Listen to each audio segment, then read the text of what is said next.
People ask me all the time, what formula do you use to calculate your diets? I don't usually really use a formula.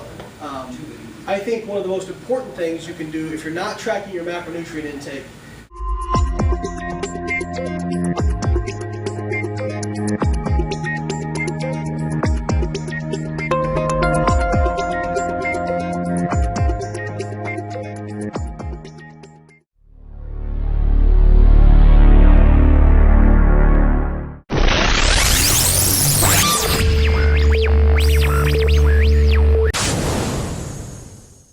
Hey guys, I just wanted to do a quick introduction video. I spent this weekend in Ormond Beach at a store opening called Muscle Shop Nutrition. Bill Mora opened a supplement store in Ormond Beach, Florida. So if you're in the Daytona Beach, Ormond Beach area, make sure you stop by there. He's got some really cool stuff, including competitor-specific things like tanners and shoes and suits. And he's also got a great array of some of the top supplements, including Core Nutritionals. Got some of that stuff right here. And then some of the other top brands in the industry as well. So if you're in the Ormond Beach area, make sure you check out Muscle Shop Nutrition. Bill also had Layne Norton come over and give a seminar on pre-contest dieting. This was basically a 2-hour seminar on all the topics that go into a pre-contest situation. I got a couple of the highlights that I put together some clips, and I'm going to show you those here. Obviously, I couldn't put up a 2-hour video, but overall, I think you get some of the concepts of what's going on with Layne. Talks about some of the metabolic stuff that's so big right now. So take a minute, let me know what you think in the comments, and share and like the video if you'd like. Kind of twins. They weren't related, but they might as well have been based on their stats. I had 2 guys I prepped for shows around the same time period, and they both started out at about 180 pounds, 175 pounds, something around that. Same body, or similar body fats, similar age. One was 45, one was 47. Similar height and similar weight. So, based on statistics that most coaches would take in, very similar, right? One of them got completely shredded, won his show, and we never had to drop his carbs below 210 grams of carbs per day. And his calories were up above 2,000 the entire time. Awesome. The other guy we had to take all the way down to 60 by the last week. I mean, we had to get pretty aggressive with him. Now, he lost most of his body fat on 100, but during those last few weeks, we had to get more and more aggressive. And so that just goes to show you it's not just a height, weight, plug and chug. People ask me all the time, what formula do you use to calculate your diets? I don't usually really use a formula. I think one of the most important things you can do if you're not tracking your macronutrient intake, that is a huge thing. Even if you're not doing IFYM or not doing flexible dieting, just tracking and understanding what you're taking in on a daily basis is a huge help, because it helps you understand like where you're at. Maybe you're eating more than you think, maybe you're eating less than you think, and then you can adjust it from there. Okay? And I always tell people, IFYM and quote-unquote clean eating are not mutually exclusive. You know, you can do IFYM and still eat quote-unquote clean foods. Sticking points, I kind of touched on this a little bit. With regards to sticking points, because those are going to happen, and I've worked with over 1,000 people in the last 8 years, and I keep data on almost all my clients, and I put it into files. And what I find is that typically the average person will stick anywhere, will hit a plateau in fat loss anywhere from once every 3 to 6 weeks. Okay? Some people are more frequent than that. They have what I kind of think of as adaptive metabolism. They adapt very quick to a new calorie intake, which is good on the way up and kind of bad on the way down. And then there will be other people who, probably the most extreme examples, I had a guy go through an 18-week prep with me. I sent him his initial diet plan, and we never had to change it.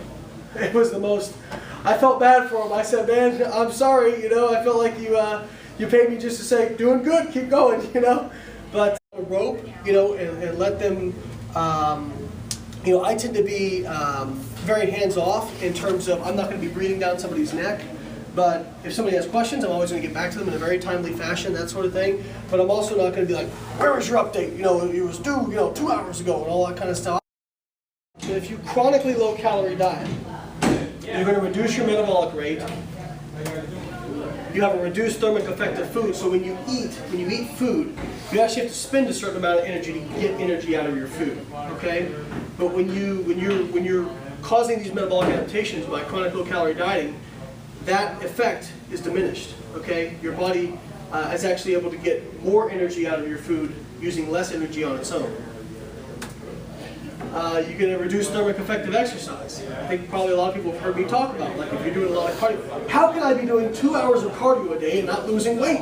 It doesn't make any sense. The treadmill says I burned 900 calories, and I'm only eating 1,200. How am I not losing weight? Well, guess what? You didn't burn 900. Because guess what? After doing that much cardio, that's your body's baseline now. That's what your baseline is, because your metabolism adjusts to that. You get an increase in lipogenic gene expression. So in an effort to prevent you from getting further below your set point in response to very low calorie dieting, your body senses starvation and activates your body's self-defense system. And one of that is to increase the amount of expression of genes that deal with fat gain. So if you're in a caloric deficit, that doesn't mean you're going to be able to gain fat in a caloric deficit. What it means is it's priming you for whenever you have a slip up or after your show. If everybody's seen that where, you guys remember Clement, the first guy I put up here? The poor guy is a pastry chef. So, and then he did his last show for that year was at an all-inclusive resort in Barbados. He emailed me 3 days after the show, and he was 180 pounds. He stepped on stage at 148. Okay, so people, and he, now some of that he shed later that week. He was down to 170, but that's still 22 pounds of body fat in like 3 days, 3-4 days. Okay, people tell me, oh, you can't possibly gain that much, but yes, you can, because I've seen it happen. Okay, because you get so, and he wasn't, we had to get relatively aggressive on him, but he wasn't somebody who had super low calories. So even like up for this regain, and also make sure we have a really good prep. We have a really good prep. We don't have to go super low calorie. Well, we want to have enough in the metabolic tank to lose the desired amount of body fat. Okay? So when I talk about metabolic capacity, when I look at somebody getting ready for a show, it's not just, okay, because I've had people say, well, I'm only 10 pounds away from stage weight, and they have 12 weeks to go. I can get there. I'm only 10 pounds away. But they're already doing 2 hours of cardio on 1,000 calories. No, you can't get there. Not without starving yourself, right? Not without going to extremes, which I'm not willing to do with people. But then I've had people say, I had a gal, Cheyenne Behan. She had been with kind of a guru coach, and she came to me I started working with about 5 years ago. And she's about 35 pounds over stage weight. And I was like, oh man, that's going to be tough, because she wanted to get there, and I think she wanted to do it in 18 weeks, so it's like right on the borderline of what I would allow. I'm like, okay, well, how much are you eating? She said, well, I'm eating 3,500 calories a day, maintaining my weight.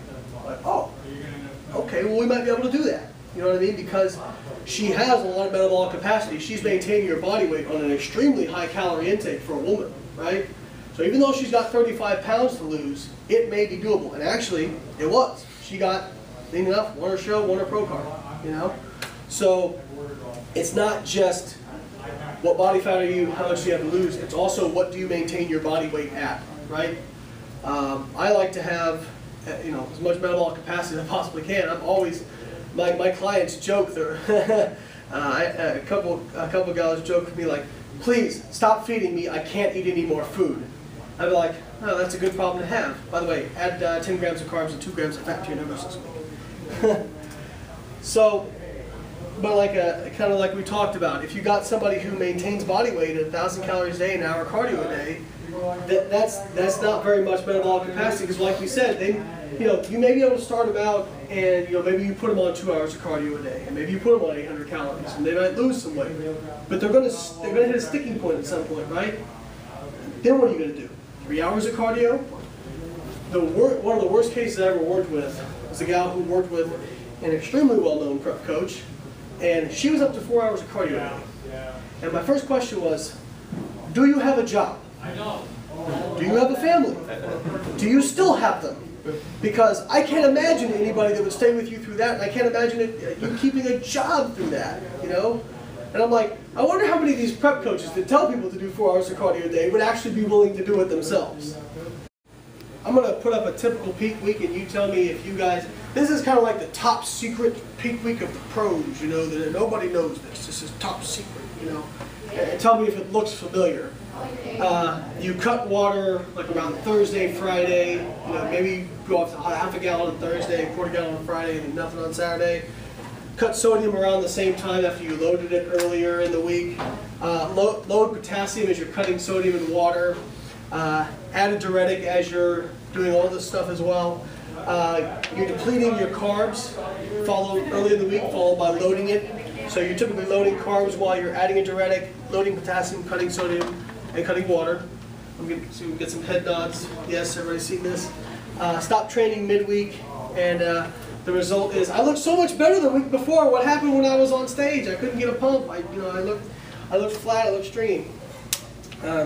So the deal is you're not smarter than your body. And just like we talked about with the metabolic adaptations for chronic low-calorie dieting,